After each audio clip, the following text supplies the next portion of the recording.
Good morning, students. How are you? Fine. Okay.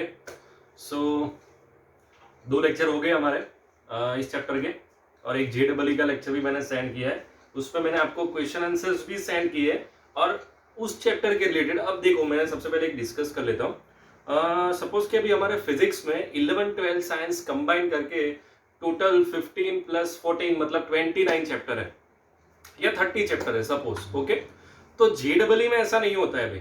JEE में क्या है, सपोज कि भाई काइनेमेटिक्स, उसमें सिर्फ एक ही चैप्टर होता है काइनेमेटिक्स, उसमें चैप्टर 3 और चैप्टर 4 दोनों कंबाइन आ जाते हैं। तो अगर हम विथ रिस्पेक्ट टू JEE देखने जाएंगे ना, तो उसमें 29 या 30 चैप्टर नहीं होंगे, उसमें 21 या 22 ही चैप्टर होंगे। ओके, सपोज कि भाई हमारे 11 साइंस के सेकेंड पार्ट में दो चैप्टर है, चैप्टर नंबर 9 एंड 10।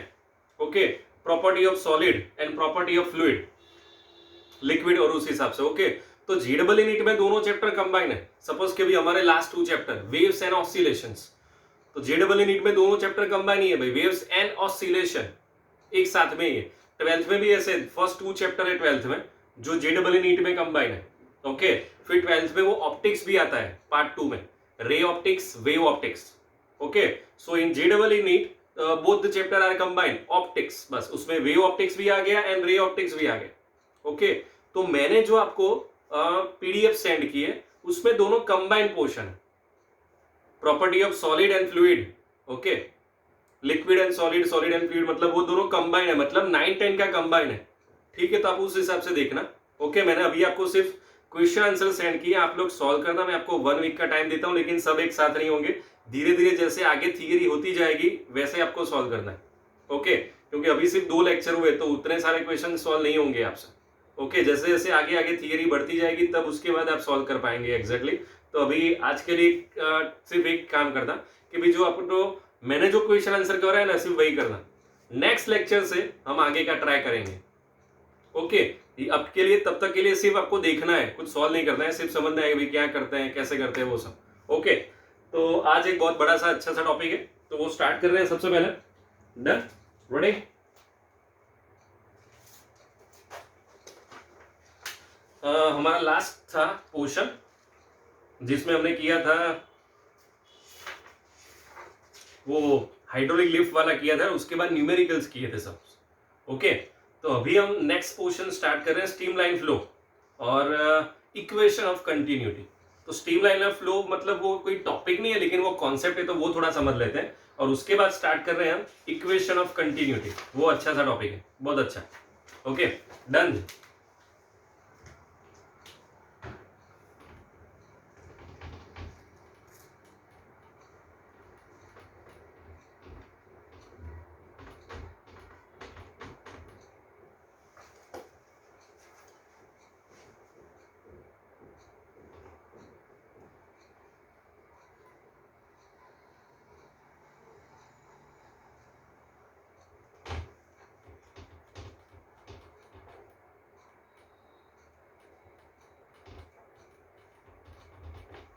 ओके, चलो तो सबसे पहले ये स्ट्रीमलाइन फ्लो समझ लेते हैं शांति से, ठीक से, कि भाई उसका मतलब क्या है।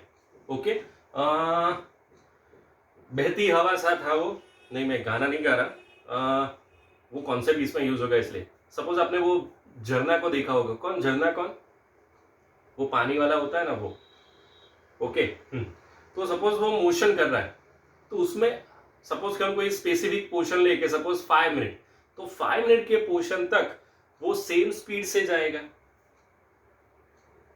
सबसे पहले ये यस और नो, या वो स्टेडी फ्लो से जाएगा, कोई भी नदी है या कोई भी पानी का पोर्शन है। ओके, तो एक सिंपल स्ट्रीमलाइन का मतलब क्या कि अगर कोई भी सपोज कि भाई यहां से ये वाला पोर्शन है, यहां से फ्लूइड आ रहा है ऐसे, या फिर ऊपर से नीचे आ रहा है, या फिर नीचे से ऊपर जा रहा है, वो स्टेडी फ्लो अगर हो, उसका स्टेडी फ्लो का मतलब क्या कि सेम स्पीड से जा रहा हो, स्टेडी फ्लो। ओके, जो स्पीड है उसी स्पीड से जा रहा हो किसी भी पोर्शन में, तो उसे हम क्या कहेंगे, स्ट्रीमलाइन फ्लो। तो उसे हम क्या कहेंगे भाई, स्ट्रीमलाइन फ्लो। ओके, किसी भी पोर्शन में। ओके, स्टेडी फ्लो, अगर वो स्टेडी फिक्स स्पीड से जा रहा है और जो पोर्शन है उस हिसाब से ही जा रहा है उतनी क्वांटिटी में, और फिक्स स्पीड से जा रहा है, तो उसे हम क्या कहेंगे भाई, स्ट्रीमलाइन फ्लो।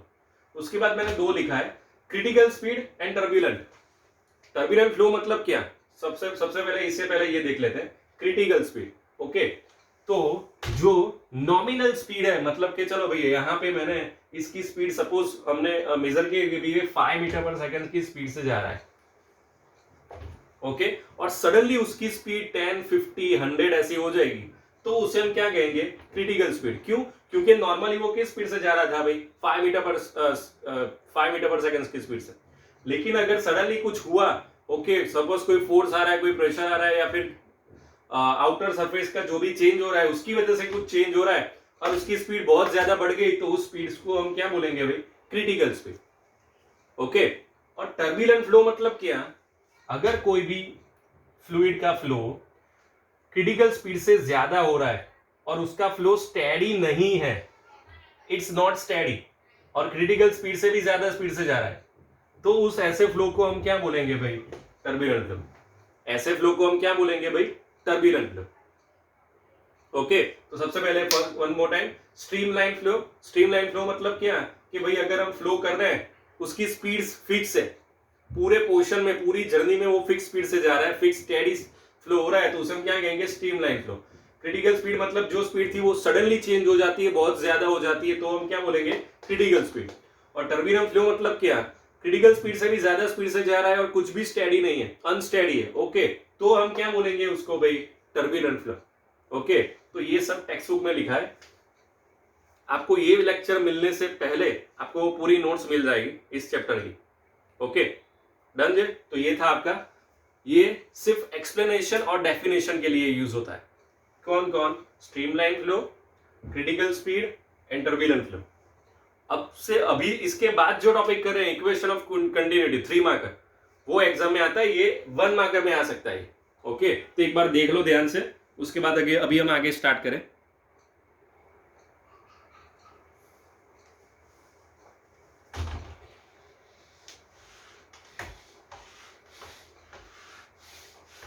अभी हम जो टॉपिक करने वाले हैं वो ध्यान से देखना भी, इस चैप्टर में सभी टॉपिक आपको ध्यान से ही देखने पड़ेंगे। ऐसा नहीं कि ये बस ये 2 टॉपिक ही ध्यान से देखने, पूरा चैप्टर ध्यान से देखना है, क्योंकि सब थियरी 3, 4, 5 मार्कर है, each and every theory except 1 और 2। सिर्फ 1 या 2 थियरी जो 2 मार्क में आएगी, बाकी सब थियरी मिनिमम 3 मार्कर है, मिनिमम 3 मार्कर, उससे ज्यादा है लेकिन उससे कम नहीं है। तो सब और सब मोस्ट इंपोर्टेंट है, मोस्ट मोस्ट मोस्ट इंपोर्टेंट। जैसे 10th में कैसा था, मिरर फॉर्मूला था। Okay, digestion of a human system, digest system था, बायोलॉजी में आता था। ओके, ऐसे मोस्ट, ये 1-2 क्वेश्चन है इस चैप्टर में, सभी क्वेश्चन मोस्ट इंपोर्टेंट। अभी अभी से जो स्टार्ट कर रहे हैं वो पहले भी पास्कल किया हमने, उसके बाद हाइड्रोलिक लिफ्ट किया, उसके बाद अभी ये कर रहे हैं इक्वेशन ऑफ कंटिन्यूटी, इसके बाद next one super super super most important. जैसे मिरर फॉर्मूला था वैसे वो क्वेश्चन है, बर्नौलीज इक्वेशन। कौन सी ली, बर्नौली। ओके, डन, कोई बात नहीं, वो सब बाद में, पहले अभी आज का स्टार्ट कर रहे हैं। सबसे पहले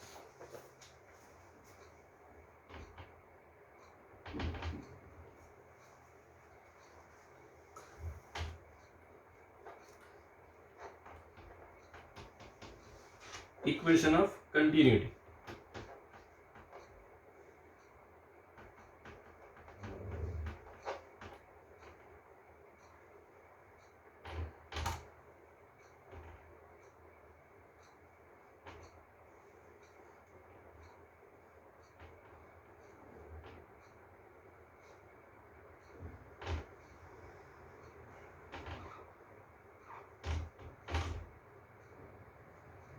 ओके, चलो भाई, सबसे पहले तो इसका कॉन्सेप्ट समझते हैं, उसके बाद थियरी।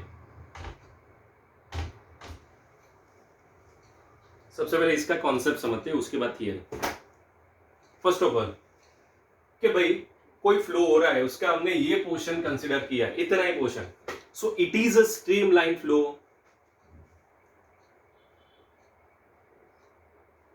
यस और नो, नो क्यों, क्योंकि सर इसमें जगह कम है, इसमें ज्यादा है, इसमें कम है, तो स्पीड चेंज हो जाएगी ना। एग्जैक्टली। ओके, सबसे पहले ये क्वेश्चन कि भाई एक ये वाला पोर्शन है, ये पाइप है पानी की, जो आपके घर पे और मेरे घर पे आते हैं वो, कोई भी पानी, और ये पाइप है, दोनों में ज्यादा स्पीड किसकी होगी, दोनों पाइप में से ज्यादा स्पीड से पानी कहां पे आएगा, इसमें आएगा या इसमें आएगा।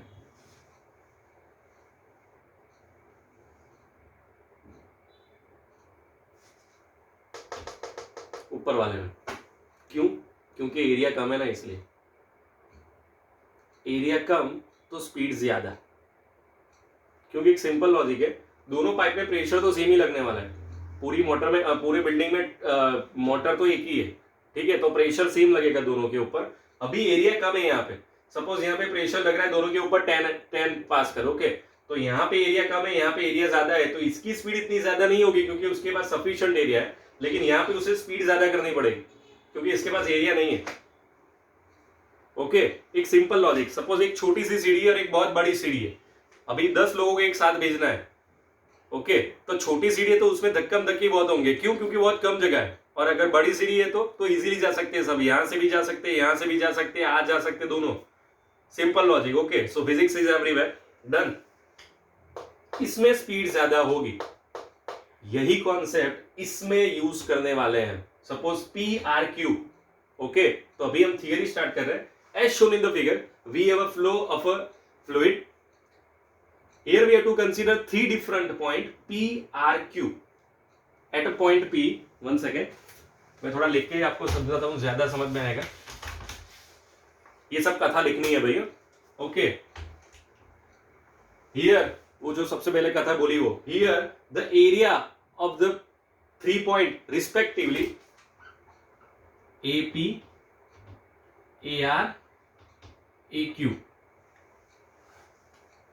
and the velocity at 3 point respectively VP, VR, VQ। ठीक है भाई, सबसे पहले ये देख लो आप लोग ध्यान से, तीनों पॉइंट के लिए एरिया कौन सा है? AP, AR, AQ, VP, VR, VQ। Okay, done है भाई, कोई डाउट यहां तक? ओके, ये आपका डायग्राम है, डन। ओके, ठीक है, तो भाई अभी यहां से स्टार्ट कर रहे हैं। यहां पे मुझे लेना है मास डेंसिटी। कौन सी city? It is a mass density, yes, city वो वाले नहीं, mass density. Okay, mass density मतलब शू? What is the meaning of mass density? M equal to rho V. Rho V, मुझे ये पॉइंट 3 अलग अलग के लिए लेना है। V फॉर वॉल्यूम,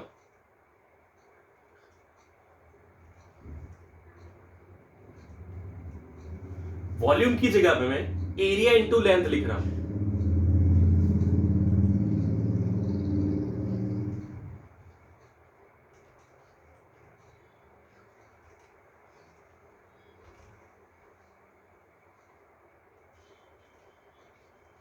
भाई यहां तक किसी को डाउट है? पहले देख लो ध्यान से।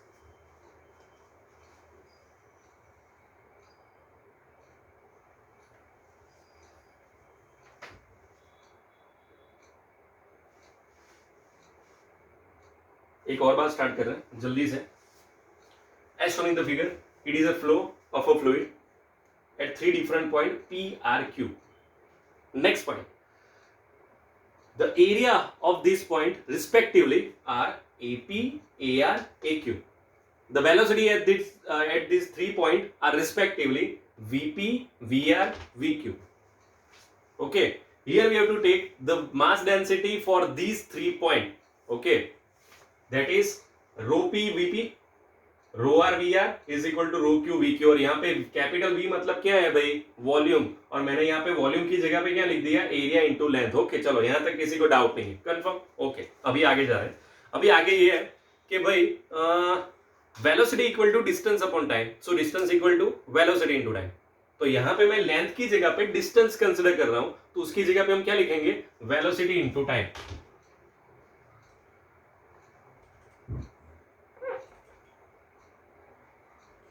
Velocity into time. अब ये चीज मुझे आर के लिए भी लिखनी है और यही चीज क्यू के लिए भी लिखनी है। ओके सर, यहां पे आपने टीपी, टीआर और टीक्यू ऐसा क्यों नहीं लिखा? भाई ऐसा इसलिए नहीं लिखा कि जितने टाइम में ये यहां से जाएगा वो सब टाइम तो फिक्स ही रहने वाला है भाई, टाइम फिक्स ही है। समझ में आ रहा है मैं क्या बोल रहा हूं? टाइम तो कांस्टेंट ही है भाई सबके लिए, तो टाइम तो टी ही लेने वाला है। और ओके चलो भाई, सपोज कि मैं एक एग्जांपल दे रहा हूं। सपोज कि एक बीकर है, उसके अंदर मैंने एक लिक्विड रखा है, तो ऐसा हो सकता है कि ये तीनों जगह पे लिक्विड की डेंसिटी अलग अलग हो। अगर मैंने एक लिक्विड रखा है तो नहीं हो सकता, इम्पॉसिबल। तो तीनों जगह पे डेंसिटी कितनी रहेगी? सेम रहेगी। डेंसिटी ऑफ द फ्लूइड और liquid is same at these three different point, same to same. यहाँ पे भी सिर्फ एक ही फ्लो, मैंने एक ही लिक्विड डाला इसके अंदर, तो ऐसा तो नहीं होगा कि इस पॉइंट पे डेंसिटी अलग हो जाएगी। डेंसिटी तो एक ही रहने वाली है। तो मुझे यहाँ पे भी सिर्फ ये लिखेंगे, उसके बाद में यहाँ पे आपको ये लिखना है इसके बाद rho P is equal to rho R is equal to rho Q is equal to rho. ठीक है, चलो तो अभी फाइनली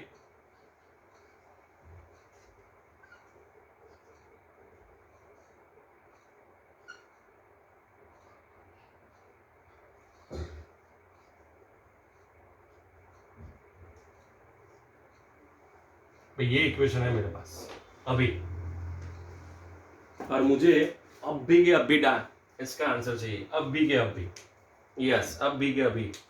अभिषेक तुमसे नहीं बोल रहा, अभी के अभी यहाँ पे ऐसे। ओके, कुछ कट हो रहा है भाई यहाँ पे? रो टी अलग, रो और टी सब में कट हो जाएगा। तो फाइनली हमें क्या मिलेगा? एपीवीपी, एआरवीआर एंड एक्यूबीक्यू। मतलब ये तो 3 था इसके लिए, अगर 4 होते तो मैं 4 बार लिखता। A1V1 equal to A2V2। Okay, in short finally constant ideally हम क्या लिख सकते हैं? A1V1 equal to A2V2। A1V1 equal to A2V2। सबसे पहले चलो यहाँ पे आपकी थियरी यहां से स्टार्ट हो रही है, उसके बाद कथा लिखेंगे आप। ओके ओके, उसके बाद ये सब स्टेटमेंट मैंने लिखे, ये मेरा डेरिवेशन। भाई टेक्स्ट बुक में सिर्फ 2 या 3 स्टेप दिए, हमें पूरे स्टेप लिखने हैं भाई।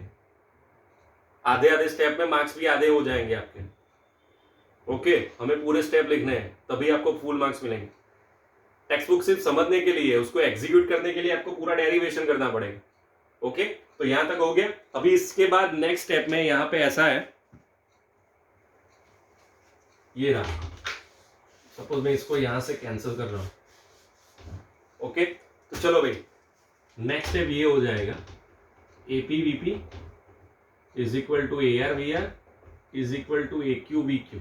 चलो यहां तक हो गया भाई। ओके, अगर इसको हम कांस्टेंट या आइडियली लिखेंगे तो आइडियली ये हो जाएगा A1V1 equal to A2V2, so AV equal to constant. It is a final answer. यहां पे थियरी कंप्लीट। तो ये इक्वेशन देखो भाई, A1V1 इक्वल टू A2V2, वो मैंने बोला था ना कि भी एक छोटी पाइप है और एक बड़ी पाइप है। ठीक है, अगर ये दोनों सेम करने हैं मुझे, अब मैंने यहाँ पे A1 मतलब छोटा एरिया एंड A2 मतलब बड़ा एरिया। चलो भाई, ये छोटा एरिया है और ये बड़ा एरिया है। अगर मुझे दोनों को सेम करना है तो मुझे अभी क्या करना पड़ेगा? इसकी स्पीड बढ़ानी पड़ेगी, क्योंकि ये ऑलरेडी एरिया कम है इसका, और इसकी स्पीड डिक्रीज करनी पड़ेगी। तो कॉन्सेप्ट हो गया ना सेम। तो वो इस कॉन्सेप्ट के ऊपर से हमने डिसाइड किया कि अगर 2 पाइप है हमारे पास, ओके, और दोनों में एरिया दिया है डिफरेंट, तो जिसका एरिया कम है वहां पे स्पीड ज्यादा होगी, और जिसका एरिया ज्यादा है वहां पे स्पीड कम होगी। और because of equation of continuity, उस थियरी के हिसाब से EV equal to constant, A1V1 equal to A2V2। अब ये फॉर्मूला यूज हो गया भाई न्यूमेरिकल में बहुत सारी बार। कंफर्म समझ में आ रहा है अभी मैं क्या बोल रहा हूँ? श्योर? तो एक बार देख लो आप जल्दी से।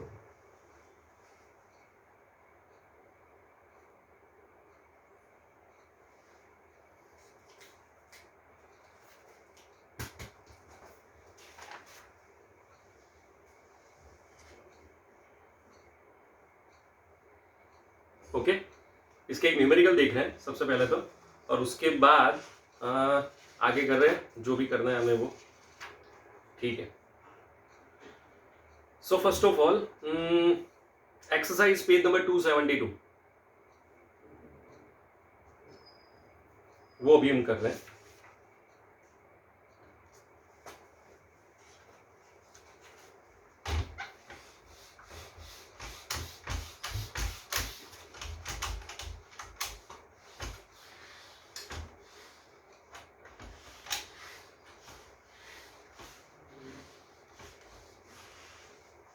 डन। अंदर ये लिखा है भाई, एक्सरसाइज 272 क्वेश्चन नंबर 5।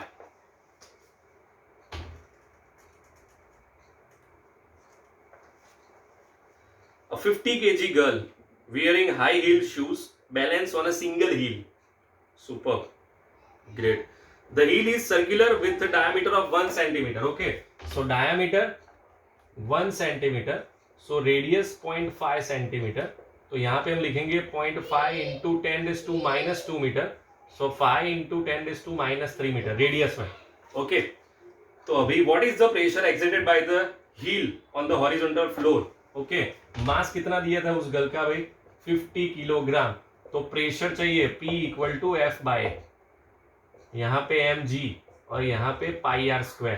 चलो भाई यहाँ पे मैं 50 लिख रहा हूँ, यहाँ पे g मतलब 10, 3.14 यहाँ पे इसका स्क्वायर कर रहा है, सो 25 इंटू 10⁻⁶.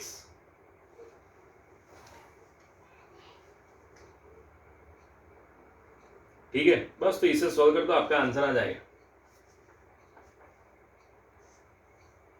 यहाँ पे 20 हो जाएगा. ओके, ये ऊपर चला जाएगा तो 10⁻+6, सो 20/3.14. हाँ, तो 6 पॉइंट समथिंग आएगा यहाँ पे, 6 point something into 10⁻+6. Okay, let's check the answer. Chapter 10, 10.5. Exact 6 point something मतलब 6.2 into 10⁻6 pascal. So your final answer आ गया आपका फाइनल आंसर. कैलकुलेटर में यूज कर, तो यहाँ पे कैलकुलेटर यूज कर सकते हो बिकॉज एनसीईआरटी है इसलिए. ठीक है, देख लो जल्दी से.